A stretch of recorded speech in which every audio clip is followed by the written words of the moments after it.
हे दोस्तों, कहा जाता है कि पैसे पेड़ पर नहीं उगते, पर सच तो यह है कि मॉडर्न बैंकिंग सिस्टम इतना तेजी से पैसे क्रिएट कर रहा है जितनी तेजी से पेड़ तो कभी कर भी नहीं पाएंगे। मोस्टली लोगों को जरा भी आइडिया नहीं है कि आज करेंसी कैसे क्रिएट की जा रही है। कुछ लोगों ने तो पिछले एपिसोड की वीडियो में बहुत कॉन्फिडेंस से कमेंट किया और कहा कि एक कंट्री उतने ही पैसे क्रिएट कर सकती है जितना उसके पास सोना होगा, जो कि बिल्कुल सच नहीं है। गोल्ड बैक्ड करेंसीज पहले चला करती थी, पर वो सिस्टम को चेंज हुए बहुत टाइम हो चुका है। आज हर जगह बस फिएट करेंसीज चल रही है, और उससे भी बड़ी बात यह है कि फ्रॉड होना स्टार्ट ही तब से हुआ जब से गोल्ड बैक्ड करेंसीज बनना स्टार्ट हुई थी, जैसा कि मैंने पिछले एपिसोड में भी आपको पैसों की हिस्ट्री बता के एक्सप्लेन किया। सो अब इस वीडियो में मैं आपको बताऊंगा कि आज के टाइम पे करेंसीज कैसे क्रिएट की जा रही है, और उसके साथ ही मैं बताऊंगा आपको ह्यूमन हिस्ट्री के सबसे बड़े फ्रॉड के बारे में जो हम सबके साथ किया जा रहा है। बस कुछ कंट्रीज को छोड़ के आज दुनिया की हर कंट्री में करेंसीज ऑलमोस्ट सेम तरीके से बनाई जा रही है, लेकिन क्योंकि वर्ल्ड की मैक्सिमम करेंसी डॉलर है, इसीलिए मैं आपको अमेरिका का एग्जांपल देके ये स्कैम समझाऊंगा। और एक बात याद रखो, ये सिस्टम जानबूझ के कॉम्प्लिकेटेड बनाया गया है ताकि हमें वो इजीली समझना आए। इसीलिए अगर आपको ये समझने प्रॉब्लम हो तो फिक्र मत करना, मुझे भी इसे समझने काफी टाइम लग गया था। मैं आपको इस सिस्टम को 6 पार्ट्स में डिवाइड करके समझाऊंगा, सो अगर आपको कहीं भी समझने प्रॉब्लम हो तो आप उस पार्ट को वापस देख लेना। Now let's begin. Part number 1, government creates IOU। ये सब स्टार्ट होता है इलेक्शन के टाइम से, जब एक पॉलिटिशियन बड़े बड़े विदाउट लॉजिक वादे करता है पैसों को लेकर कि मैं आपके लिए ये फ्री कर दूंगा, वो कर दूंगा, जिसे सुनकर लोग खुश हो जाते हैं और उसे जिता भी देते हैं। लेकिन क्योंकि दुनिया में कोई भी चीज फ्री में नहीं होती, सो जीतने के बाद गवर्नमेंट को भी पैसों की जरूरत पड़ती है अपने वादों और खर्चों को पूरा करने के लिए। इसीलिए वो लोग वोट करते हैं कि वो कंट्री के इनकम से ज्यादा स्पेंड करेंगे, जिसे डेफिसिट स्पेंडिंग बोलते हैं। और फिर ये एक्स्ट्रा खर्चे करने के लिए कंट्री की जो ट्रेजरी होती है वो उधार लेती है बैंक से एक बॉन्ड इशू करके। अब ये बॉन्ड क्या होता है? बॉन्ड और कुछ नहीं, बस एक ग्लोरीफाइड IOU होता है। मतलब सिंपल वर्ड्स में बोलूं तो वो बस एक पेपर होता है जिसपे लिखा होता है कि आप मुझे $1 अरब उधार दो और मैं आपको ये पैसे 10 साल में लौटा दूंगा, वो भी इंटरेस्ट के साथ। और ये बॉन्ड ही होते हैं हमारे देश के कर्जे, जिसे नेशनल डेब्ट बोलते हैं। सो अब आता है एक इंटरेस्टिंग सवाल, ये उधार आखिर कौन चुकाता है? इसका आंसर है हम सब। ये उधार हमारे पेरेंट्स, हम और हमारे आने वाली पीढ़ी चुकाएगी इस नेशनल डेब्ट को टैक्स भर के। जब गवर्नमेंट बॉन्ड्स बनाती है तो आप ये बोल सकते हो कि वो हमारे आज को थोड़ा सा अच्छा करने के लिए हमारे फ्यूचर को खराब कर रही होती है। Part 2, swapping IOUs and creating money. Government को उधार मिलने का प्रोसीजर कुछ ऐसा होता है कि पहले ट्रेजरी बॉन्ड बनाती है, फिर उस बॉन्ड को वो नीलामी में रखती है जहां दुनिया की सबसे बड़ी बड़ी बैंक्स आती है, और फिर बोली लगा के कोई एक बैंक वो बॉन्ड खरीद लेती है ट्रेजरी को पैसे देके। बैंक्स वालों को पता होता है कि ये बहुत प्रॉफिट का सौदा है, इसीलिए वो ये बॉन्ड खुशी खुशी ले लेते हैं। जिसके बाद वो बैंक फेडरल रिजर्व के पास जाती है, जो उस बॉन्ड को बैंक से खरीदने के लिए एक बड़ा सा चेक बनाती है और उसे बैंक को दे देती है, जिससे बैंक को प्रॉफिट मिल जाता है। यहां अगेन ये चेक्स और कुछ नहीं, बस IOU होते हैं। अब एक और इंपॉर्टेंट बात जो ध्यान देने वाली है वो ये है कि एक्चुअल में फेडरल रिजर्व के पास कोई पैसे नहीं होते। इनफैक्ट उनके अकाउंट में हमेशा 0 बैलेंस होता है। लेकिन जब वो चेक बनाते हैं तब पैसे भी अपने आप बन जाते हैं और सिस्टम में आ जाते हैं। मतलब जब फेडरल रिजर्व चेक लिखती है तो वो बस लिख के पैसे को क्रिएट कर देती है किसी मैजिक ट्रिक की तरह, जिसके बाद वो चेक बैंक को मिलता है और फिर वो पैसे भी प्रिंट होके बैंक के पास आ जाते हैं। अब बैंक ये पैसे लेकर फिर दूसरे नए बॉन्ड्स खरीदती है गवर्नमेंट से, और ये साइकिल रिपीट होता जाता है बार बार। यहां एक्चुअल में ट्रेजरी और फेडरल रिजर्व एक दूसरे से डील करते रहते हैं, बैंक्स को मिडलमैन बना के, जिसे हर स्टेप पे कमीशन मिलता रहता है, जिससे वो तो अमीर होते जाते हैं लेकिन दूसरी तरफ देश और नॉर्मल इंसान गरीब होता जाता है नेशनल डेब्ट की वजह से। एक और बात, यही वो प्रोसेस है जहां से सारी पेपर करेंसीज बनके मार्केट में आती है। गवर्नमेंट इसे बेस मनी बोलती है, पर एक्चुअल में वो बस करेंसीज है। जैसे कि मैंने पिछले एपिसोड में भी बताया है कि करेंसी और मनी में बहुत डिफरेंस होता है। Part 3, government spends this numbers. Bank से पैसे मिलने के बाद ट्रेजरी वो पैसे गवर्नमेंट को देती है, जो उसे डेफिसिट स्पेंडिंग पे खर्च करते हैं, जैसे कि पब्लिक वर्क, प्रोग्राम्स और वॉर्स के लिए। जहां से फिर वो पैसे जाते हैं गवर्नमेंट एम्प्लॉइज, कॉन्ट्रैक्टर और सोल्जर्स के पास, जो अपने वो पैसे फिर अगेन किसी बैंक में डिपॉजिट करा देते हैं। अब एक और इंपॉर्टेंट बात जिसे सुन के शायद आपको शॉक लगे, जब आप बैंक में पैसे डालते हो तब आप बैंक को वो पैसे एकदम सेफ रखने के लिए नहीं देते हो, बल्कि एक्चुअल में आप उन्हें वो पैसे उधार देते हो, जिसे लीगली वो उस पैसों से बहुत सी चीजें कर सकती है, जैसे कि उसे स्टॉक्स में गैम्बल कर सकती है या किसी दूसरे इंसान को उधार दे सकती है जिन पे उन्हें प्रॉफिट भी मिलेगा, etcetera. Part 4, banks multiply the money. ये एक बहुत ही इंपॉर्टेंट पार्ट है, इसीलिए इसे जरा गौर से समझना। आज ऑलमोस्ट सारे बैंक्स फ्रैक्शनल रिजर्व बैंकिंग के प्रिंसिपल पे काम करते हैं। मतलब अगर मैं 10% रिजर्व रेशियो के एग्जांपल से समझाऊं तो जब आप अपने $100 बैंक में डालते हो तब बैंक लीगली उसमें से 10% के हिसाब से अपने पास बस $10 तक जमा रख सकती है और बाकी बचे $90 वो दूसरे किसी भी इंसान को लोन पे उधार दे सकती है बिना आपको बताए।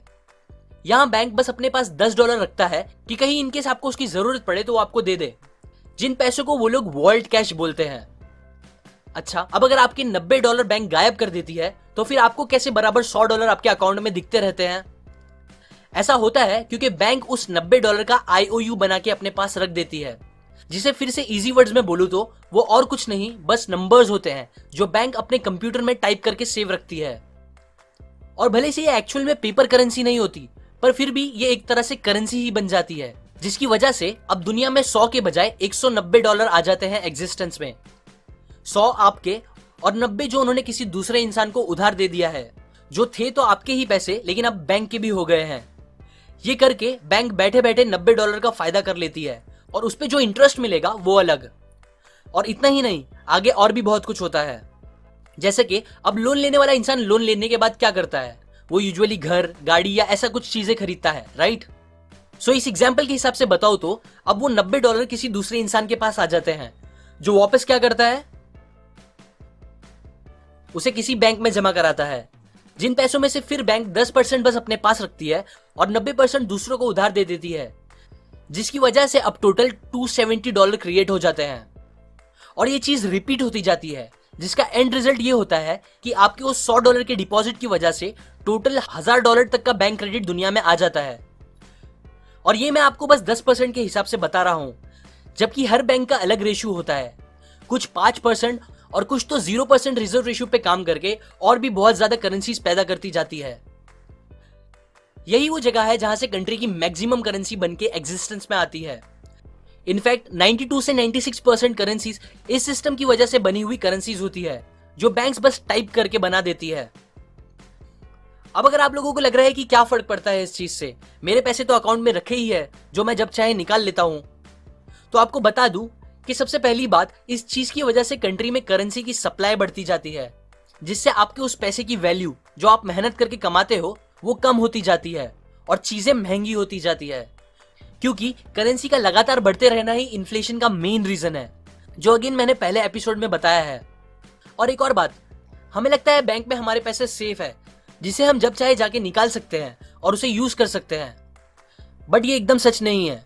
अगर हम सब जन या बस 20 से 30% लोग भी एक साथ पैसे निकालने जाएंगे तो बैंक हमें हमारे पूरे पैसे वापस नहीं कर पाएगा, क्योंकि उनके पास हमारे सारे पैसे रखे ही नहीं होते फ्रैक्शनल रिजर्व के सिस्टम की वजह से।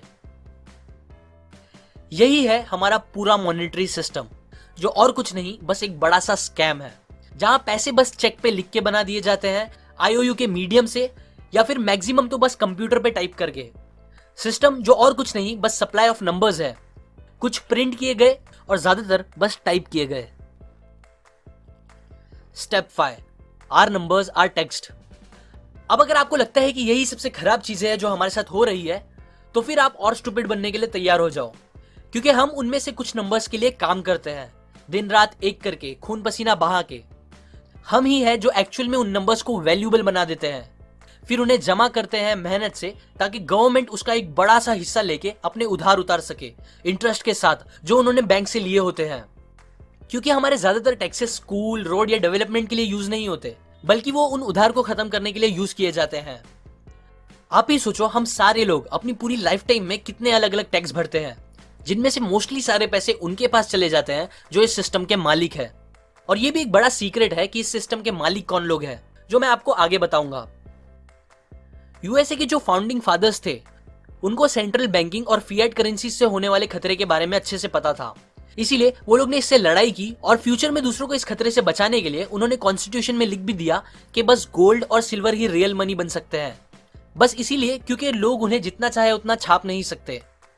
पर टाइम के साथ किसी ने भी इस बात पर ध्यान नहीं रखा और हम सब वापस इस सिस्टम में फंस गए हैं।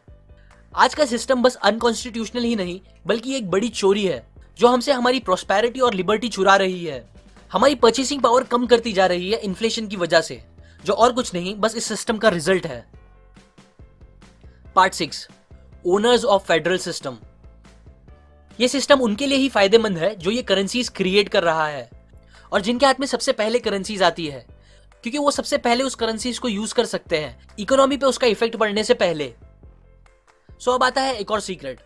फेडरल रिजर्व एक्चुअल में फेडरल नहीं है, मतलब वो गवर्नमेंट कंट्रोल नहीं है, बल्कि वो तो एक प्राइवेट कॉर्पोरेशन है जिनमें स्टॉक होल्डर्स है जो उसे ओन करते हैं और जिन्हें 6% का डिविडेंड हमेशा मिलता रहता है। बट ये ओनर्स एग्जैक्टली कौन है, ये एक बहुत क्लोज्ड सीक्रेट रखा गया है। पर ऑथर कहते हैं कि वो ओनर्स उन बड़े बैंक्स वाले लोगों में से ही है जिन्हें इस सिस्टम के हर स्टेप पे प्रॉफिट होता रहता है। क्योंकि ये सिस्टम इतना कॉम्प्लेक्स है इसलिए अब हम इसे शॉर्ट में वापस रिकैप करेंगे। सबसे पहले पार्ट 1 में गवर्नमेंट्स बॉन्ड क्रिएट करती है उधार लेने के लिए, हम नॉर्मल लोगों को दाव पे लगा के, जो इस डेब्ट को काम करके टैक्स भर के खत्म करेंगे फ्यूचर में। पार्ट 2, बैंक्स इन बॉन्ड को ट्रेजरी से खरीद कर फेडरल रिजर्व को बेच देती है प्रॉफिट के साथ, जो कि प्रोबेबली वो लोग खुद ही ओन करते हैं। फिर फेडरल रिजर्व, जिनके अकाउंट में हमेशा जीरो बैलेंस होता है, वो अपनी चेकबुक खोलते हैं जिसमें वो जितना अमाउंट देना उतना लिख के बैंक्स को दे देते हैं, जिसके बाद करेंसीज एग्जिस्टेंस में आ जाती है। फिर ये प्रोसेस रिपीट होता रहता है, जिसकी वजह से फेडरल रिजर्व के पास बॉन्ड्स जमा होते रहते हैं और ट्रेजरी में करेंसीज, जो और कुछ नहीं बस नंबर्स है समझो। फिर ट्रेजरी इन करेंसीज को अलग अलग गवर्नमेंट ब्रांच में देती है। और फिर आता है पार्ट 3, गवर्नमेंट उन बैंक से लिए हुए उधार को खर्च करती है अपने किए गए वादों, प्रोग्राम्स और वॉर्स के लिए, जहां से फिर गवर्नमेंट एम्प्लॉय और कॉन्ट्रैक्टर लोग को वो पैसे मिलते हैं, जिसे वो फिर अपने अपने बैंक्स में जमा कर देते हैं। फिर आता है पार्ट 4, बैंक्स फ्रैक्शनल रिजर्व के बेस पे उनके थोड़े से पैसे अपने पास रखती है और मैक्सिमम पैसे वो दूसरों को उधार दे देती है बिना बताए, जिन पे वो इंटरेस्ट भी कमाती है और न्यू करेंसीज भी पैदा करती रहती है, बस नंबर्स को कंप्यूटर में टाइप करके। और यही वो जगह है जहां से 92 से 96% करेंसीज दुनिया में आती है और इन्फ्लेशन बढ़ाती रहती है। पार्ट 5, हम सब नॉर्मल लोग इन तेजी से एक्सपांड होते हुए नंबर्स में से कुछ नंबर्स पाने के लिए मेहनत करते हैं, अपनी जान लगा के, और उन पे टैक्स भी भरते हैं जो ट्रेजरी के पास जाता है और वो उन्हें फेडरल रिजर्व को पे करती है इंटरेस्ट के साथ, उसी फेडरल रिजर्व को जिसने वो पैसे बस एक पेपर पे लिख के बना दिए थे। पार्ट 6, सीक्रेट ओनर्स पैसे कमाते हैं हर स्टेप में। वर्ल्ड की सबसे बड़ी बड़ी बैंक्स फेडरल रिजर्व को ओन करती है। वो बैंक्स पैसे कमाती है नेशनल डेब्ट बेच के, इंटरेस्ट के पैसे जो फेडरल रिजर्व अपने रिजर्व में रखी होती है, और 6% डिविडेंड जो उन्हें फेड को ओन करने के लिए मिलते रहते हैं। ये एक इविल सिस्टम है जो वेल्थ को वर्किंग क्लास लोगों से चुराता है और गवर्नमेंट और सीक्रेट ओनर्स को देता है। यही सिस्टम आज इकोनॉमी को खराब कर रहा है और ये सब पॉसिबल हो पा रहा है क्योंकि अब हम रियल मनी यूज नहीं करते। और सबसे वर्स्ट बात यह है कि इस चीज ने हमें स्लेव बना के रख दिया है, जो मेहनत करता है, न्यू चीजें बनाता है, वर्ल्ड को अच्छे से चलाता है, उन कुछ लोगों के लिए जो दुनिया के राजा बन के बैठे हैं।